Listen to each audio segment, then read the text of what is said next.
Other news tonight, questions are stirring around a Newton Public School Board meeting. This after a vote to change their student code of conduct policy. KSN's Alexis Padilla breaks down how this happened and what it means and some consequences and concerns. Alexis. Jeff, some community members are asking whether or not this meeting was held legally and are questioning the board's decision. Board member Andy Ortiz tells me usually members are given 48 hours notice. They had less than 24.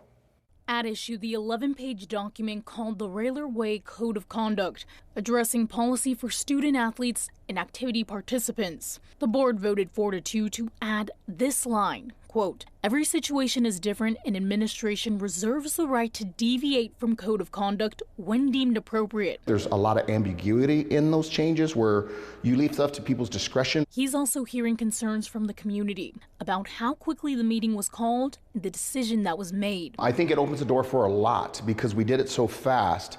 I worry about people being bullied, frankly, into making decisions they don't want to make, and without a process taking place, which can be dangerous in a big system. Board member Brenna Haynes said the board received conflicting responses from the school board attorney and the Kansas Association of School Board Attorney about the legalities of the meeting. Under short notice, she chose to leave the meeting. She told me, quote, "This was crazy. We should not be meeting under duress. We had 4 board members that are extremely biased, and we did not have time to even read, refresh knowledge of the Railer Way Handbook, High School Code of Conduct, nothing ahead of time." Some board members feeling the meeting should not have happened. And I was kind of appalled that I was even at the meeting after hearing the whole thing. The superintendent told KSN, "I cannot comment on matters dealing with student discipline." But when I followed up to clarify I wanted to ask about policy, the communications director said, quote, "School districts work and operate at the will of their Board of Education."